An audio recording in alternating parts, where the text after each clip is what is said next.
La actualidad, sus tonos, sus contrastes. Esto es Matices. Estamos con don Rolando González, diputado de Liberación Nacional. Don Rolando, bienvenido a Matices. ¿Cómo le va? Muchas gracias, Randall. Un saludo lleno de cariño para los miles de personas que nos sintonizan por uno u otro medio, por CDR Canal 2 o por los 93.5 de Monumental o por las redes sociales. A la orden. Gracias. Empecemos con una pregunta muy amplia. ¿Qué le hizo usted a este gobierno? ¿Por qué le tiene tanta hazaña, don Rolando? Usted es uno de los mayores críticos que yo conozco. Es posible, y le voy a contar 2 o 3 elementos constitutivos de esa circunstancia. Cuando el PAC nos gana por 1.300.000 votos y nos reunimos en abril en un hotel capitalino, toda la fracción con el presidente Solís, a quien yo he tenido, digamos, en el registro de mis amigos desde hace 25 o 30 años, la fracción le entrega una propuesta. Hoy, 2 años y medio, no ha sido contestada. En segundo lugar, en lo personal, yo busco al ministro de la Presidencia, por iniciativa mía. ¿Al de antes o al de ahora? A don Melvin Jiménez. Le digo, mire, ministro, usted y yo no nos conocemos, quiero decirle que tiene un diputado a la orden. Seré crítico en lo que corresponda, pero disponible para ayudarle a este gobierno, porque el mandato que ustedes tienen nadie lo ha recibido en la historia de Costa Rica. No pasó absolutamente nada. Vino el presupuesto del 2014, ese presupuesto que ahora todos se limpian, ¿verdad? Donde se incrementa el 19% la previsión presupuestaria, lo votan, lo alcahuetean, lo cohonestan el PAC, el Frente Amplio, la Unidad Social Cristiana, que ahora solo caritas cuando se trata de gasto público, el Movimiento Libertario, el de Don Otto, que ahora quiere meterle tijera a todo, y algunos diputados evangélicos. Enfrento a don Henry Mora empezando y enfrento el presupuesto, y la Sala Constitucional me da la razón. Era inconstitucional, pero como decían los viejitos, ¿ya para qué? Eso me lo dicen cuando ya el presupuesto, no lo dicen cuando el presupuesto se ha ejecutado. En ese diciembre del 2014, y no voy a hacer muy larga la historia, igual la podemos hacer me larga, encuentro con don Mariano Figueres en una actividad en las oficinas del Movimiento Libertario, una actividad decembrina, 16 de don Mariano, diciembre. espérese, un momento, no importa. Don Mariano en una actividad del Movimiento Libertario. Era de diputados de diferentes fracciones, pero invitado por el Movimiento Libertario. Entonces, don Mariano Figueres llega con don Víctor Morales Zapata. Y al rato nos vemos hablando solos. Hay una relación de cariño con Mariano de muchos años. Y sé de su fraternidad con Luis Guillermo Solís. Y Mariano me dice que he estado muy duro con el gobierno. Entonces le digo, Mariano, es que no hay con quién hablar, no hay cómo ayudar. Pero está bien, ante esa observación, mañana les voy a dar una señal inequívoca nuevamente de lo que pretendo, de lo que quiero, de lo que propongo. El 17 de diciembre del 2014 hago el último discurso legislativo de ese año. Y ese discurso está grabado y está en YouTube.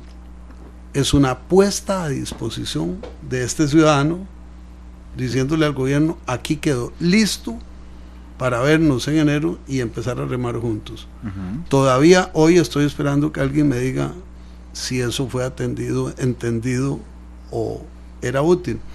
De ahí para acá viene una lista interminable de contradicciones, de tropiezos, de errores del gobierno, en donde la mejor voluntad se lava. Aún así, en algunos casos les hemos ayudado a sacar legislación, a construir legislación.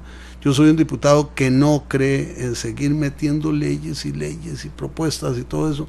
Fui a la Asamblea Legislativa en el ánimo de deshacer, pero ahí hay 5 expedientes construidos por doña Gloria Bejarano y la Asamblea Legislativa anterior para anular leyes, y no se pueden mover porque en la Asamblea no hay voluntad.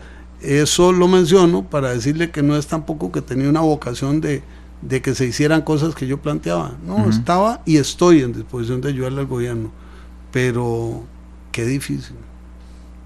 Pero entonces, vamos a ver, usted admite que le tiene saña al gobierno. No.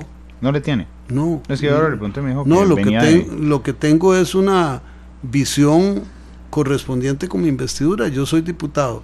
El diputado legisla, nombra, ratifica y hace control político. Ujú. Yo no puedo renunciar a ninguna de esas facultades y obligaciones constitucionales. En control político es muy difícil ejercer crítica cuando no hay errores, pero aquí uno hace un trazo desde hoy hasta el 8 de mayo Ujú. del 2014 y lo que se encuentra es una ruta interminable de contradicciones. Ante eso no se puede callar. Pero con el relato ese cronológico que me hizo, me queda claro que usted se decepcionó de este gobierno. Profundamente, y eso que no voté por ellos. Dios guarde fuera uno del 1.300.000, no sé dónde estaría metido en este momento. Y eso hace fácil, de alguna forma, le entiendo por sus palabras, criticar a ese gobierno. Lo que hace fácil criticar a este gobierno es su incompetencia para manejar los temas críticos, y entonces un diputado experimentado, un político fraguado y un costarricense harto de los errores Ujú. tiende a hacer los planteamientos que corresponde. Nunca le he negado al gobierno la oportunidad de enderezar sus yerros, y recientemente ha dado muestras de paciencia franciscana en el caso de Brasil y la ONU, porque el gobierno siempre tiene cómo salir de un enredo, pero es que no quieren, les encanta enredarse más, es como como nadar en el mar de los sargazos. Don Rolando, ¿desde cuándo tiene usted noción de la política? Porque, digamos, yo le puedo decir, yo tengo 34 años, yo me acuerdo tal vez de muy chiquillo ver noticias y esas cosas de el primer gobierno de Oscar Arias. Y aquí no le intento calcular la edad, pero sí me gustaría saber desde cuál gobierno tiene usted noción más o menos. Yo tengo noción de mi vocación política desde los 15 años. En el Instituto de la Alajuela ya estaba metido en enredos estudiantiles y en enredos comunales desde niño. Yo he sido miembro de Asociación de Desarrollo, de Comité de Deportes, de Federación de Fútbol, de sindicatos, de cooperativas, de organizaciones profesionales y de un solo partido político a lo largo de mi vida. Entonces, la vocación política es parte de mi ADN. ¿Quién estaba de presidente cuando usted tenía 15 años, se acuerda? Eso sería en el 65, Ujú. debería ser Francisco Orlich. Ujú. Don chico. No se lo garantizo, bueno, estoy No, está bien, enfocando la fecha. No, pero lo que quería era sentarme colchón para la siguiente pregunta. Y es si le parece a usted, después de todos estos gobiernos, se le parece el peor gobierno que ha tenido Costa Rica desde que usted tenía 15 años hasta hoy. A mí esa calificación siempre se me hace muy pesada, porque Sí, claro. es como una descalificación universal, ¿verdad? Sí, o sea, sí. todo está mal, y no.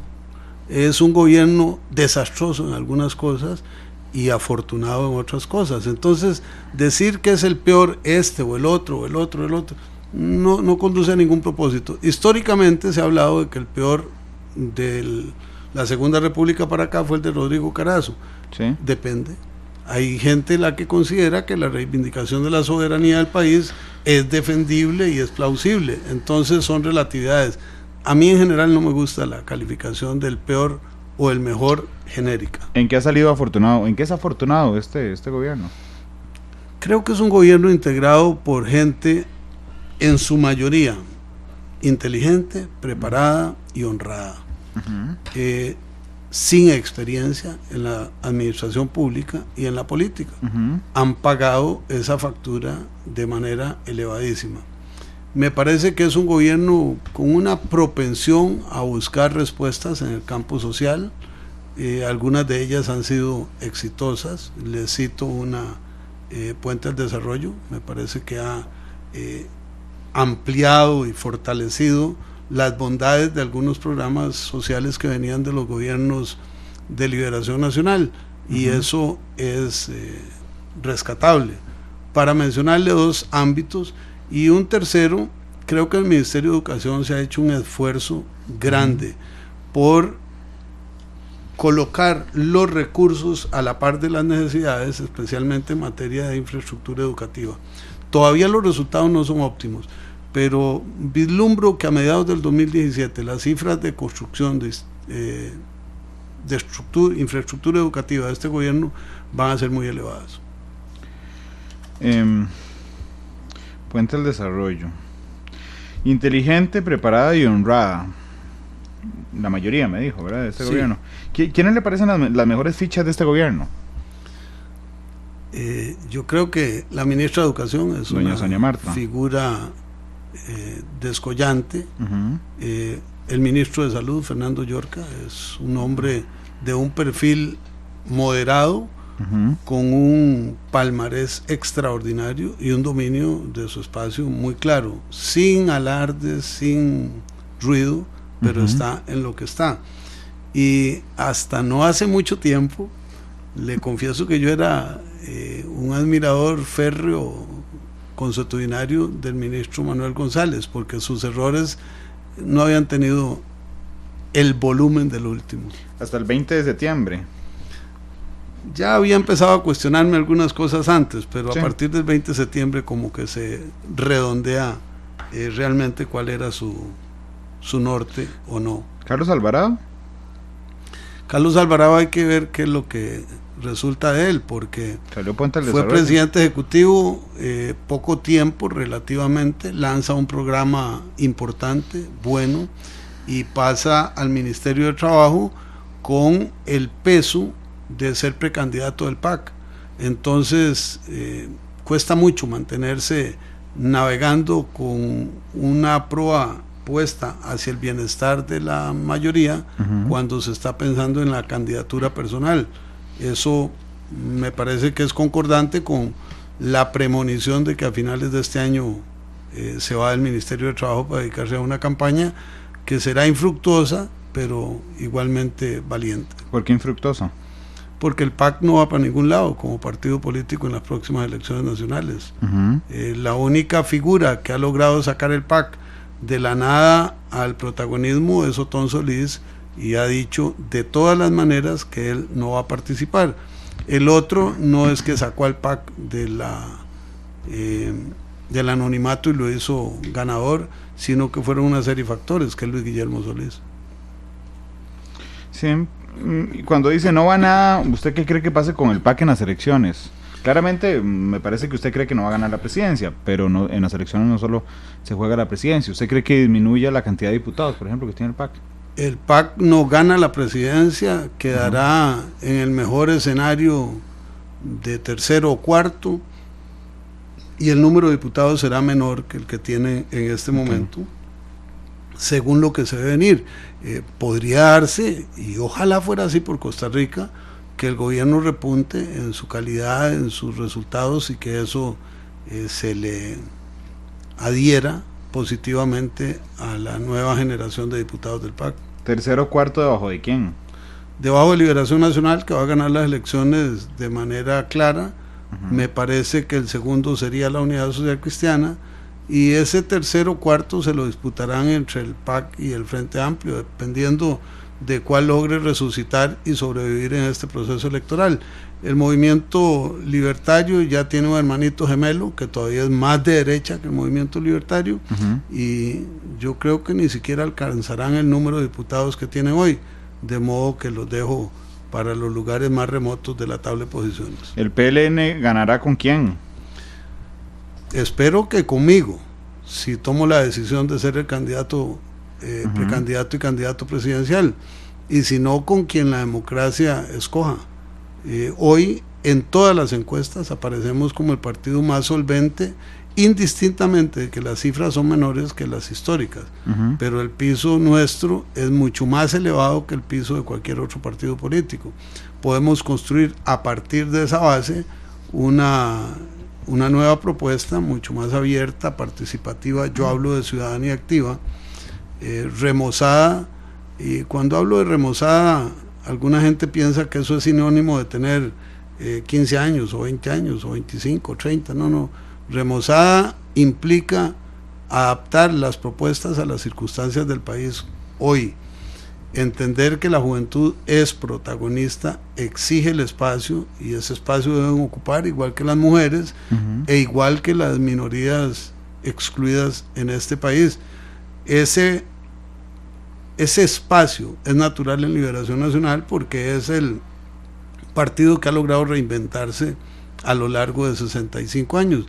Ayer los cumplimos y hoy recordamos precisamente a uno de los grandes de la política nacional. Me parece a mí que un estadista por excelencia, Daniel Oduber hoy cumple 25 años de fallecido. Una lumbrera, un hombre extraordinario y que confirmó en su momento que Liberación Nacional se reinventa en cada proceso, espero que reencontrándonos con nuestras bases ideológicas y programáticas. Don Rolando, ¿ganará Liberación con cualquier candidato que vaya?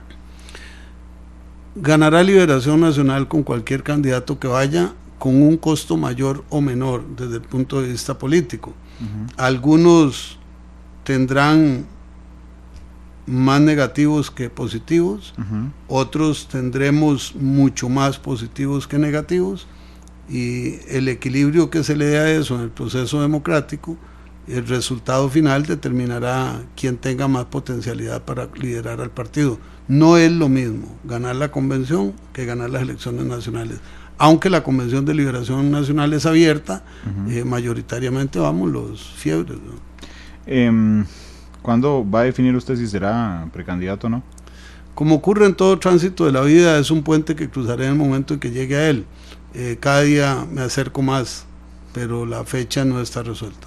No, pero entiendo que la fecha no esté resuelta, pero digamos, es una decisión que tomará pronto, que tomará antes de que termine el año, que cree que lo va a dejar para los años. Todo eso conduce a calendarizar y no quisiera caer en ese riesgo, porque en el momento en que uno dice una semana, 2, 3 o 5, sí, o cumple con eso o ya empezó a incumplir, y yo prefiero ser dueño de mi silencio y no esclavo de mis palabras. Entonces en esa materia lo anunciaré en el momento justo en mi estrategia, si la decisión es que voy para adelante, como pareciera ser, de acuerdo a lo que he venido desarrollando y percibiendo en la ciudadanía. ¿De qué depende? Depende de que termine algunos ejercicios que estoy haciendo, que son verificaciones especialmente in situ de cuál es la percepción que tiene la gente. Yo no me veo compitiendo día con día en las altas esferas del partido ni en las altas esferas de la economía costarricense, manteniendo excelentes relaciones con toda la estructura del partido y muy buenas relaciones con los sectores empresariales, en los cuales creo y a los que respaldo y les daría absoluta seguridad de estabilidad. Me veo más como un hijo, una voz, un representante de la base social de este país. Conozco Costa Rica no porque haya hecho turismo, sino porque cuando oigo en estos días que alguien va a recorrer el país 1, 2, 3, 4, 5 veces, bueno, yo no las puedo contar, y he estado en todos los cantones en tantas ocasiones, desde gerenciando una crisis por un huracán, hasta enfrentando inundaciones, hasta pidiendo votos por todos los candidatos y la candidata que ha tenido Liberación Nacional. Entonces tengo una legitimación, un derecho de piso, digámoslo así, que estoy revitalizando y confirmando que exista. Eso es esencial. Le pregunta Gustavo Araya en Twitter, Gustavo Araya, el presidente de la Cámara de Hoteles, ¿qué virtudes y defectos ven los precandidatos de Liberación Nacional? Pero yo le voy a matizar la pregunta. ¿Qué virtudes y defectos le ve a José María Figueres? Me he establecido un criterio absoluto en todo este esfuerzo inicial. No me diga que no va a hablar de los precandidatos. Exactamente. La única manera de beber agua sanamente es que esté clarita. Y si yo empiezo a echarle tierra ahora, es el agua que me voy a beber cuando les vaya a pedir que vengan a ayudarme a la campaña. Entonces, cuando gane la convención, un hijo de Liberación Nacional que ha sufrido eso en carne propia, que me ha tocado ser el conductor de la ambulancia, el que lleva las curitas, el mertioley, el yodo, para sanar heridas de fratricidios, no se ve bien en una actitud de cizaña contra compañeros. ¿Qué puedo decir? Bueno, José María Figueres es un líder indiscutible a nivel nacional e internacional. Me parece que es una lumbrera en el campo ambiental y de tecnologías. Antonio Álvarez es un empresario... Perdón, lo que le entiendo es que no va a hablar mal de los otros, solo bien. No pretendo hablar mal de los otros. Si me llevaran a ese escenario porque forzaran la marcha, todo Costa Rica sabe que de pendejo no tengo absolutamente nada. Entonces, ante un golpe recibirán una serenata de golpes, pero espero que prevalezca un código no escrito de respeto entre los participantes. Le decía que Antonio Álvarez para mí es un empresario exitoso y un compañero al que respeto y le tengo cariño. Su buena capacidad de negociación es valorada altamente. Sigifredo Baiza es la integridad hecha persona en política y un médico brillante. Enrique Rojas Franco, un jurista connotado, un hombre con una gran sensibilidad en materia de desarrollo nacional y una persona con quien me vincula una amistad especial, al igual que Sigifredo Baiza, con quien tengo una relación de años. Y Clinton Cruikshank es un hombre comprometido, vinculado con las comunidades y con la juventud, impulsor de gestas importantísimas en formación política de nuevas generaciones. Entonces son mis calificaciones positivas para cada uno de ellos. Bueno, ya pasé por el partido, ahora necesito pasar por la asamblea. Porque es que con usted puedo tocar diferentes temas y a los que están esperando que hable de Brasil, por supuesto que va a hablar de Brasil, pero más adelante en la entrevista va a ser quisiera hablar de Brasil, que va en primer lugar en la clasificación suramericana, sí, buenísimo, ¿verdad? Pero vamos a tener que hablar de Brasil, Costa Rica, Luis Guillermo, Manuel González y Mauricio Herrera. Sí, es que Brasil es una potencia, hombre, don Rolando. Ese es el gran error de nuestro gobierno. Creyeron que se trataba de hacerle una afrenta a una gota oscura en una hoja blanca, y es al gigante de América. Bueno, pero ahorita hablamos de eso. ¿Qué le parece lo del edificio legislativo? Lo que denunció la Contralora. ¿Debería de seguir adelante o no? El edificio debe construirse. A mí me da risa oír, bueno, risa no, es que esto es como melodramático, ¿verdad? Yo no sé si reír o llorar cuando oigo diputados descalificando la iniciativa y la necesidad. Yo le aclaro, Randall, yo no soy arquitecto, no tengo criterios de funcionalidad, los busco en especialistas, entonces no puedo entrar a descalificar si el diseño es bonito o es feo, si es funcional o no es funcional. Para eso están los que saben esa materia. Yo no soy administrador de la Asamblea, soy diputado. Me parece que debe investigarse si hay alguna irregularidad, sancionarla, pero la obra debe seguir adelante. Lo contrario es pararla, es perder una suma importantísima sin contar con las indemnizaciones que vendrán después. Entonces van a venir 1, 2, 3 o 10 juicios, sí, varios de los cuales se perderán y todos nosotros pagamos la plata. Quien no visita la Asamblea Legislativa, que es la mayoría del pueblo, pensarán, ¿para qué? Quienes estamos ahí el día a día, pensamos, es imprescindible. Y le digo algo que mencioné hace unas noches acá mismo. Ese edificio no es para los diputados actuales. Nosotros nos iremos trabajando en los mismos lugares tan limitados que tenemos. Pero yo hago votos porque el directorio legislativo mantenga el proyecto, eso sí, que le cierren la llave a todo tipo de alcahueterías, que le exijan al Banco de Costa Rica que cumpla el contrato de fideicomiso, igual que el Comité de Vigilancia y la Unidad Ejecutora deben arrollarse la manga y meterse en el proyecto como estableció la normativa del acuerdo. Claro, porque la denuncia que hace la Contralora General, y estamos de acuerdo en que el edificio de la Asamblea Legislativa es un pulguero, don Rolando, pero las denuncias que hace la Contralora General son gravísimas. Aquí no insisto en el tema de frenar o no la construcción, sino de lo que pasó. Yo no recuerdo un directorio legislativo más cuestionado que el presidido por Henry Mora, don Rolando. Sí, realmente fue un periodo... Discúlpeme, ni siquiera tan cuestionado, más condenado, porque lo condenó la Sala Cuarta en 2 ocasiones, lo condena la Procuraduría de la Ética Pública y ahora la Contraloría General. Bueno, esos son realidades. Lo que pasa es que yo tengo todavía una preocupación adicional, Randall. No tengo seguridad de que esa historia empiece o termine en ese directorio.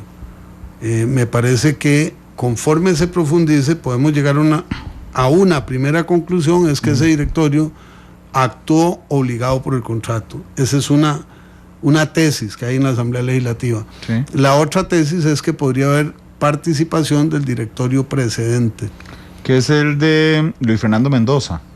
El de Luis Fernando Mendoza, sí, creo que sí.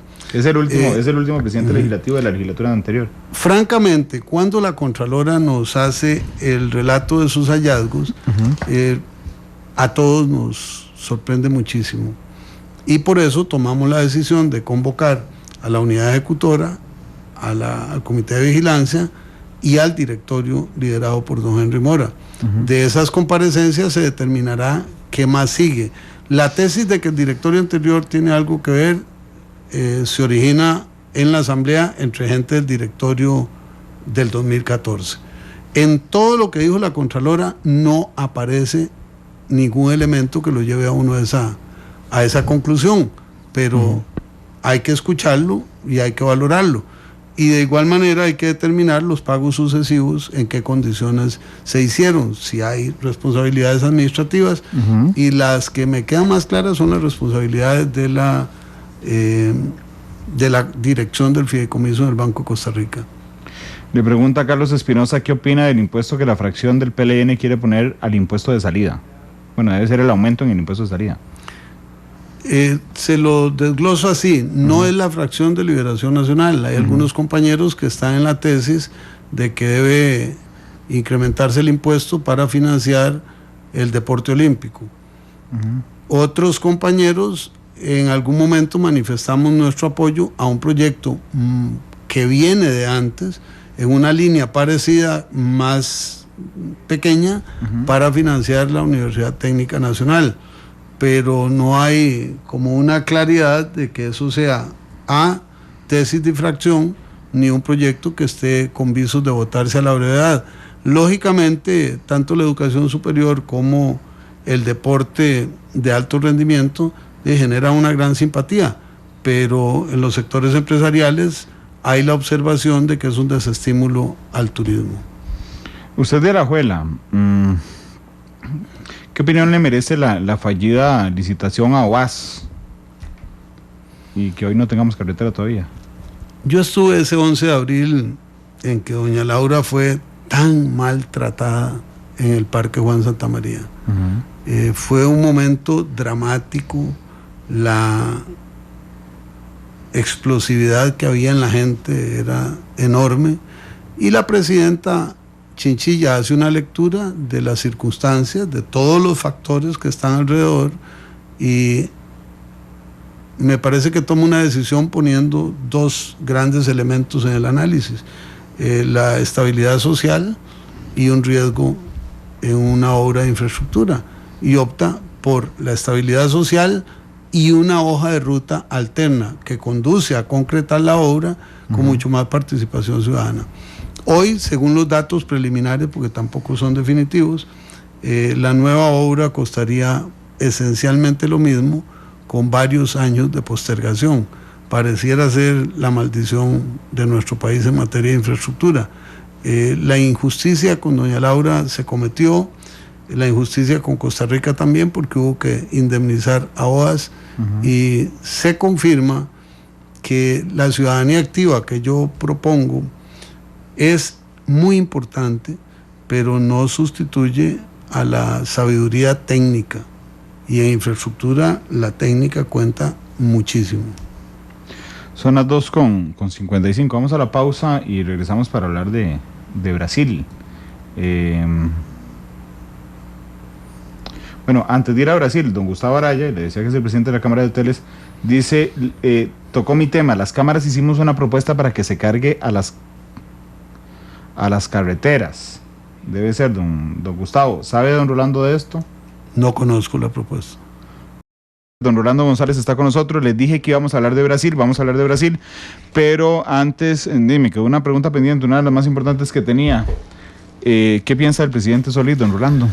Me dicen por mensaje que sí, yo pienso que efectivamente todos en el gobierno son inteligentes y honestos y preparados. Todo eso. Por eso dije que la mayoría, ¿verdad? Para dejarlo así. En el caso de Guillermo Solís, yo sigo pensando que es una buena persona, que es una persona con honradez en cuanto al manejo del patrimonio del Estado costarricense, pero no ha podido dar la talla. Él fue fraguado en la academia y creía yo que era muy fuerte en política internacional, y ha resultado muy débil en una materia en que debía mostrar su fortaleza. Y lo veo ya como habiendo resuelto que su gobierno va en fase final y dejando que las aguas corran por sí solas.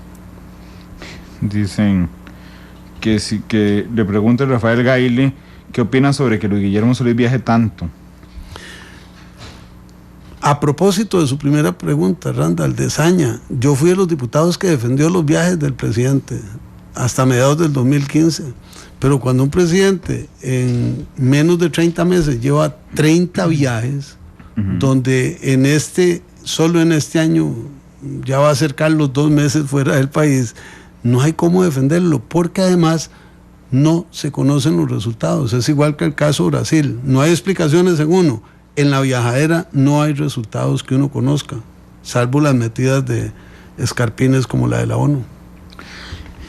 En la ONU, a mí me llamó la atención un par de preguntas que usted le hizo al canciller, y una de esas es por la reunión en Galápagos del presidente Solís con el presidente Correa de Ecuador. ¿Usted tiene información de que ahí se fraguara algo de levantarse en la ONU, don Rolando? Se lo pongo de este modo, Randall. A uno en la vida le pueden dar explicaciones livianas, profundas, duras, consideradas, pero siempre es ofensivo que le vean cara de lo que no es. Y mi impresión, más que mi impresión, mi convicción es que el presidente y el canciller nos han dado a tolillo con el dedo.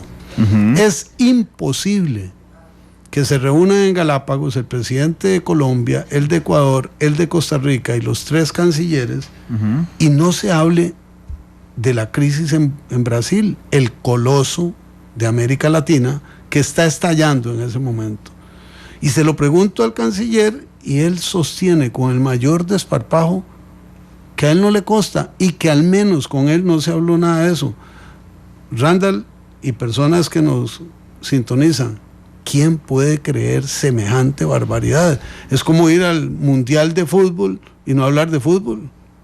Ellos estaban firmando un documento, pero era un tema de política internacional natural. Entonces, no le creo. Ok, ¿usted cree que sí se habló de Brasil? Yo creo que sí se habló de Brasil. ¿Usted cree, y ojo la palabra que estoy utilizando, ¿usted cree que en esa reunión se fraguó o se le invitó a Costa Rica a levantarse en la Asamblea General de la ONU? Yo creo que en esa reunión se habló y que ahí se dieron elementos preliminares de lo que ocurrió en la ONU. No sé si Costa Rica se ofreció, si se lo pidió Correa, si fue una ocurrencia posterior. La génesis no la puedo afirmar. Okay, pero ¿usted cree que fue una cosa orquestada? ¿El levantamiento en la ONU cree que fue una cosa orquestada? Rotundamente sí. El presidente Solís y el canciller se ponen de pie y segundos después sale el canciller de Ecuador y después las delegaciones del ALBA. Aquí no hay casualidades. Esto es materia diplomática donde la prudencia, la mesura, el cuidado son mayúsculos. Si se trataba de manifestar una protesta, la delegación de Costa Rica pudo no apersonarse y emitir su comunicado. No, era poner en escena un rechazo a Michel Temer. ¿Con qué autoridad? ¿Con qué competencia? Nosotros enjuiciando a otro país que aplica sus normas constitucionales, me gusten o no me gusten. Esas son y había que respetarlas. Y lo que le estoy diciendo, Randall, ¿sabe quién me lo dijo? No sé. Pepe Mujica, expresidente de Uruguay, sospechoso de cualquier cosa menos de ser amigo de Temer, amigo de Lula y amigo de Dilma Rousseff. Y me dice, mire, yo no puedo estar de acuerdo con que intervengamos en las decisiones de otro gobierno cuando está en su legislación lo que están haciendo. Sí, pero entonces usted sí cree que estuvo orquestado, pero no tiene ninguna prueba de que estaba orquestada. No se puede probar porque todo esto ocurrió tras bambalinas y lo que tenemos son el video, los hechos y las declaraciones que han dado los protagonistas, todos los cuales se tapan con la misma cobija. Aquí tenemos un embajador absolutamente incompetente. Yo no sé cómo lo mantienen. Randall, usted vio los 7 informes políticos que me entregaron. Ni usted ni yo hemos visto los 12 que me negaron. Pero con los 7 es evidente que no hay contenido. Son monitoreos de prensa o relatos de noticias. No hay una opinión, un análisis, un comentario, una recomendación estratégica. ¿Qué hace un embajador en la potencia mayor de América Latina si no tiene esas capacidades? Un ministro de Incomunicación, Mauricio Herrera, a quien ahora le pusieron una mordaza, que gana por no comunicar. Cuando estalla esto, desaparece del acceso a los medios de comunicación. No, yo creo que don Mauricio tiene que ahuecar el ala y dar campo. Ya no sirvió. Lo quemaron. ¿Es su responsabilidad o de Luis Guillermo Solís o del gobierno? No lo sé, pero ya no dio la talla. Un ministro de Relaciones Exteriores que se enredó en sus propios mecates. En la Asamblea Legislativa, le recuerdo, empiezo por preguntarle qué es un opinólogo, porque para él los opinólogos no tienen por qué opinar, son aquellas personas, o somos las personas que no tenemos su especialidad. ¿Desde cuándo Manuel González es especialista en relaciones internacionales? Él sale de una oficina de abogado y llega a la Cancillería. Ahí hace la curva de aprendizaje. Pero todo costarricense que se atrevió a cuestionar este desaguisado diplomático es opinólogo. Es la soberbia de quien está en el Olimpo y menosprecia a los demás. Y que además no ha podido explicar no ha podido dar una sola razón objetiva, sustantiva, defendible de por qué le hicimos la afrenta a Brasil. Y el argumento que nos han dado además los últimos días es muy triste. No hay nadie del gobierno que hable con la prensa o con la ciudadanía. Oí al ministro de la Presidencia decir, mire, yo no me voy a referir a algo que el canciller tiene en su cartera. Tiene toda la razón. Le cierran la boca al ministro de Comunicación. Los viceministros de Relaciones Exteriores no pueden hablar del tema. El canciller se va para Corea, el presidente también. Durante una semana Costa Rica no tiene a quién preguntarle cuando aparece el famoso decreto. Sí, pero es que la relación de hechos es interesante porque, vamos a ver, se filtra el mensaje de WhatsApp de don Mauricio la semana pasada. Ese día don Mauricio le dice al Semanario Universidad, que es el medio que lo filtra, dice que no se acuerda. Al día siguiente, en la nota de La Nación, ahí sí se acuerda, ¿verdad? Y acepta que lo escribió. Al día siguiente manda un mensaje por exactamente ese mismo canal de molestia con los diputados que filtraron, o el diputado o la diputada que filtró el mensaje. El viernes, cuando llega de Panamá, el presidente Solís hace un sorpresivo para mí video en Facebook, donde en español dice, ya paren de hablar de esto. El martes, su canciller, después de que el presidente pide que dejen de hablar de esto, su canciller saca un artículo de opinión en el diario La Nación. Y ese mismo día, Noticia Monumental da a conocer a las 11 de la mañana, en la segunda emisión de Noticia Monumental, el decreto de reserva. Entonces es imposible dejar de hablar de esto, porque el mismo gobierno lo pone sobre el tapete. Falta un detalle en esa relación de hechos. Señor. El ministro de Comunicación, bueno, ahora de la Incomunicación, le manda otro mensaje a la fracción advirtiéndole que entregar el mensaje WhatsApp podría ser un delito. O sea, el defensor de la libertad de prensa se convierte en el amenazador de la libertad de comunicación de los diputados de su partido. Por eso yo creo que los dos ministros deben irse para la casa. Pero en este gobierno hay un principio incuestionable. Si me piden que quite un ministro, lo atornillo, le pongo estructura de hierro y cemento y no se va. Entonces los dos están garantizados a pesar de no dar la talla. Sí, de hecho estaba leyendo el artículo 24 de la Constitución Política, que es el que garantiza el derecho a las comunicaciones, el secreto de las comunicaciones. Dice, son inviolables los documentos privados y las comunicaciones escritas, orales o de cualquier tipo de los habitantes de la República. Yo la duda que tengo con las declaraciones de don Mauricio que amenaza, digamos, al diputado que se filtra, es que el mensaje no lo filtró un tercero, lo filtró un receptor de la información, y por tanto él está apropiado de su contenido, es su contenido y es su mensaje. Claro que sí. Y no es que alguien va y les interviene, es un receptor del mensaje que no entrega. Claro, y además estamos hablando de actos públicos en la función pública y amenazas entre funcionarios públicos del mismo partido, del mismo gobierno. En la Casa de Cristal, en el gobierno de la transparencia, es una de las tantísimas contradicciones que engalanan su mesa de hacer o no hacer. El canciller cuando usted le pregunta lo de Galápagos, a mí también me llamó mucho la atención la respuesta del canciller, porque el canciller no dice no, dice no puedo hablar de lo que no me consta, y hay una diferencia entre decir no y no hablar de lo que no le consta. ¿A usted qué le pareció esa respuesta de no puedo hablar de lo que no me consta? La ciudadanía que vio esa comparecencia es testigo de mi reacción inmediata, y le dije, ministro, pongámonos serios, no me dé esa respuesta. Le voy a dar un beneficio. Imagínese que en presencia del canciller no se habló de Brasil, y por eso a él no le consta. ¿Usted cree que el presidente de la República no haya hablado con el canciller sobre el tema? Don Rolando, pero entonces le entiendo esto, vamos a ver.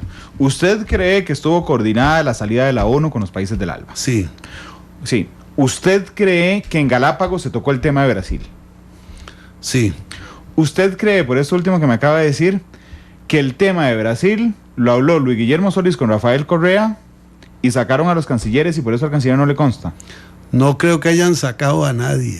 Yo creo que las conversaciones se dieron, han tratado de ocultar que se dieron para que no tengamos la prueba de que esto venía preconcebido. Entonces, bajo su criterio, el canciller le mintió al país. No tengo ninguna duda. Él le mintió en cuanto a Galápagos.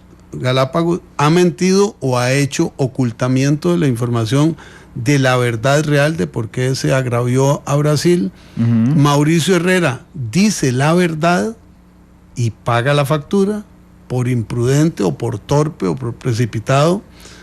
Era para tensar las relaciones, porque además el gobierno de Costa Rica de pronto entra a calificar las acciones del gobierno de Brasil. ¿Y con qué facultad? ¿Con qué investidura?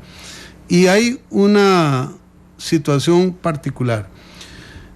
El decreto es un decreto para declarar reserva los 12 memorandos o informes políticos.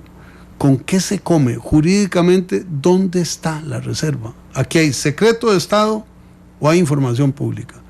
Y de acuerdo a la jurisprudencia y a criterios de la propia Procuraduría, puede haber secreto de Estado aplicando la Convención de Viena, ya que aquí no hay una ley explícita para esa materia, cuando es correspondencia diplomática en proceso.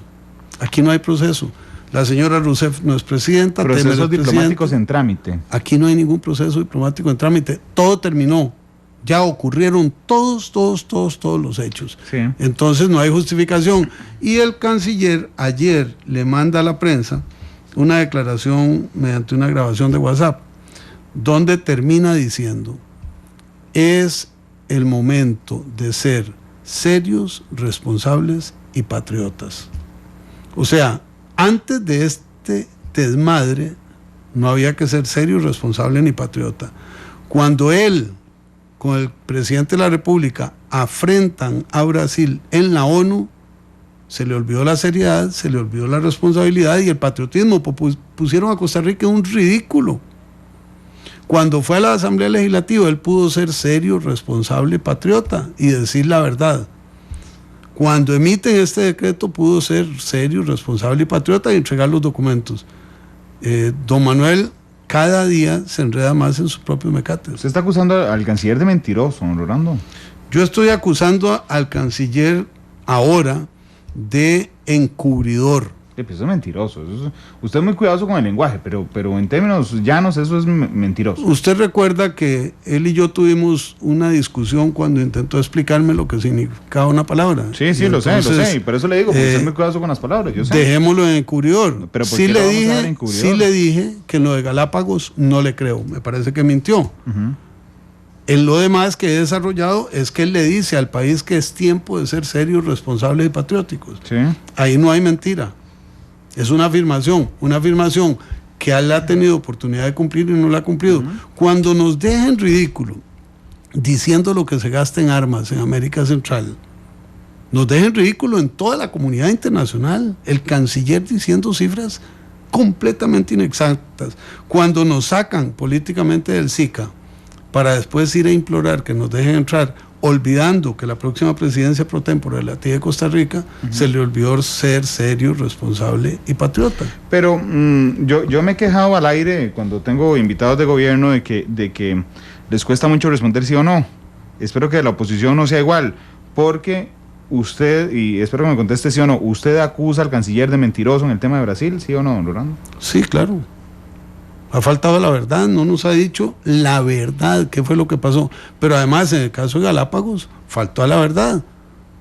Y con estas son 5 respuestas de sí o no que le doy. Entonces yo no soy comparable ni con el gobierno ni con otra persona. Es que al principio me esquivó la pregunta de lo... No le esquivé, le dije... Me dijo encubridor.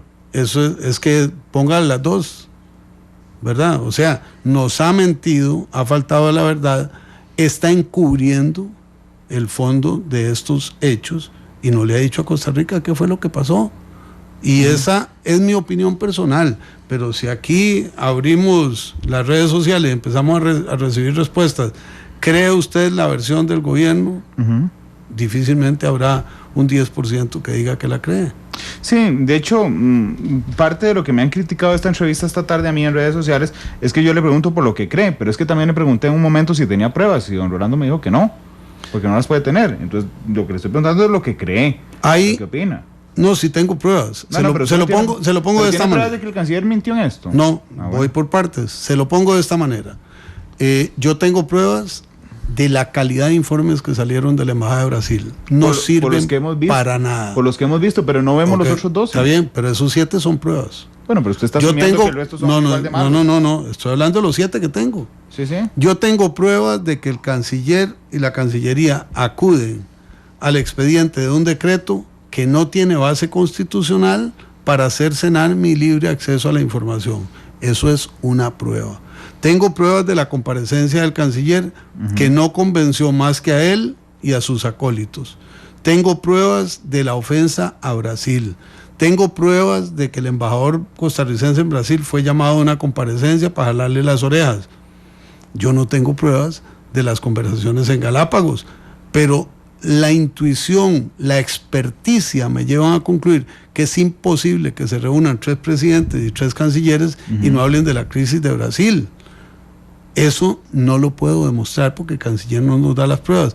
Yo presumo que los 12 informes son tan malos como los 7 que recibí. No lo puedo probar porque no los he recibido.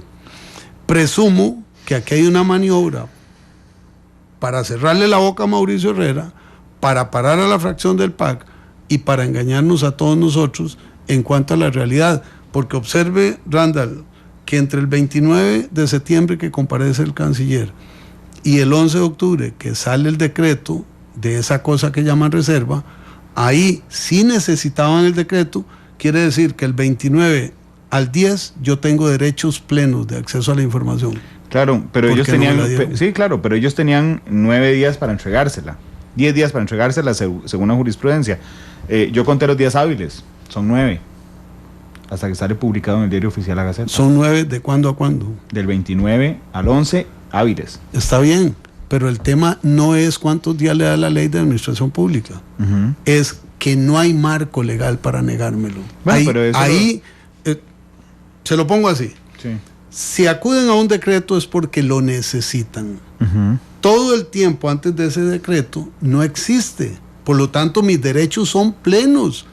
No pueden cercenarme este derecho por los 10 días. Bastaban una hora. Si no existía el decreto, mi derecho es absoluto. Pero entonces, bajo su criterio, y que lo tiene tan claro don Rolando, la Sala Constitucional le dará la razón. Eso es lo que espero. Y a la Sala le doy una opción adicional. Último párrafo de mi segundo amparo. Dimensione la Sala Constitucional en qué condiciones me da acceso a la información. Puede ser que la Sala diga, hay un tema de sensibilidad, por lo tanto el diputado debe leerlos y guardárselos, o compartirlos en secreto con los demás diputados. Eso es posible, pero me lo dice el órgano constitucional competente, no la ocurrencia de un ministro. Yo me he ido especializando a través de los años en acceso a información pública, es uno de mis temas favoritos, y una de las trampas al acceso a información pública, don Rolando, son los plazos, ¿verdad? Es decir, jugar con esos 10 plazos y al 9º día contestarle a usted, me podría ampliar la pregunta para volver a activar los días. Pero hay uno que es institucional, que es que cuando uno presenta un amparo ante la Sala Constitucional, ¿verdad?, la Sala no tiene plazo, es decir, que le podría usted resolver el amparo en 4 meses, cuando seguramente la relevancia pública de los memorandos sobre Brasil no va a ser la misma que en este instante. ¿Usted teme que pase eso en la Sala? Que de un momento a otro pasen 6 meses, 7 meses y le resuelvan el amparo y dejó de tener interés público, porque tal vez ya no es el canciller, tal vez nos hayamos dado la mano con Temer un día de estos y... Espero que no, y tengo un antecedente para mostrarme incómodo. La Sala resuelve la inconstitucionalidad del presupuesto votado en diciembre del 2014, cuando el presupuesto ya se ejecutó, o sea, acomodaron la bola con la mano en beneficio de un gobierno y de un presupuesto inconstitucional. Este caso, a mí por lo menos, me resulta tan claro que no debería consumir mucho tiempo de la Sala, indistintamente de que tiene una cantidad de trámites pendientes. Claro, pero ya le notificaron si le dieron curso. Ya notificaron, ya le comunicaron a la Cancillería para que conteste. Recuerde que son 2 amparos. Entonces, hay uno previo a la declaratoria y otro posterior a la declaratoria. El primero es el que ya se notificó, el segundo todavía no, porque apenas se presentó antier. El primero, ¿cuántos días le dieron a la Cancillería para responder? ¿Recuerda? No, creo que 5, pero no es. ¿Y recuerda seguro cuál es el magistrado instructor? No. ¿No lo leyó un hombre tan avesado en la política como usted no se fijó quién era el magistrado instructor de su amparo? Cada quien tiene su especialidad. La mía es control político. ¿Sí? La Sala Constitucional es control de constitucionalidad. Yo creo en todos los magistrados en iguales condiciones para los efectos de su cargo. Ellos, cuando delegan el magistrado instructor, simplemente delegan a alguien que elabora la fase inicial. Y en mi caso, yo no tengo, digamos, ninguna propensión a buscar a nadie para decirle que piense como yo pienso. Entonces, me da igual cuál sea el magistrado. No, yo no lo decía para atribuyéndole que usted lo buscara, sino de que uno puede conocer a los magistrados por sus votos salvados, por ejemplo. Sí, pero que lo sepa, que lo conozca, no va a incidir en lo que yo pueda hacer. Entonces, ya presenté los alegatos, la Cancillería contestará y la Sala resolverá según corresponda. Si se apega a la Constitución, aquí no hay secreto de Estado. Y eso que llaman reserva, yo no sé de dónde lo sacaron. Casi que los periodistas y los políticos le hemos dado una homologación con secreto de Estado, pero ahí no está. Entonces esto es un gallo gallina desde el punto de vista jurídico. No, porque la jurisprudencia, pero la jurisprudencia que citan en el decreto es la de secreto de Estado, todos los artículos. Exactamente. Entonces usted piensa además que legalmente es ineficaz el decreto. Yo creo que es ineficaz porque no tiene la fundamentación técnica, no tiene. Bueno, lo explico de una manera que usted lo entiende claramente, Randall, y lo hago más didáctico. La Constitución, cuando se trata de derechos fundamentales, se puede desarrollar con una ley, en este caso, de regulación del acceso a la información pública. No existe la ley. Si existiera la ley, de ella saldría un reglamento ejecutivo. No existe el reglamento ejecutivo. Esta es la vía para regular esto. Acudieron a un reglamento autónomo. Y el reglamento autónomo no tiene potencia jurídica para regular un derecho fundamental. yo creo que la sala lo resolverá de conformidad. Ayer oí precisamente al doctor Yacine Castrillo, que antes lo oí en otro medio de comunicación, y sus argumentos son muy coincidentes, y él presentó otro amparo. Claro, pero es que usted acaba de incluir un detalle en la forma que a mí me ha parecido curioso, que dicen decreta reserva. Podría ser ineficaz la forma y ni siquiera el fondo del asunto, porque no decretan secreto de Estado, decretan una cosa que no está en la Constitución política. Pero bueno, don Rolando, muchas gracias por haber venido hoy. Muchas gracias, Randall, por esta oportunidad de hablar de muchísimos temas nacionales, personales, liberacionistas y del quehacer internacional. Ojalá que el gobierno enderece su rumbo y deje de llevarnos por el camino de los hierros.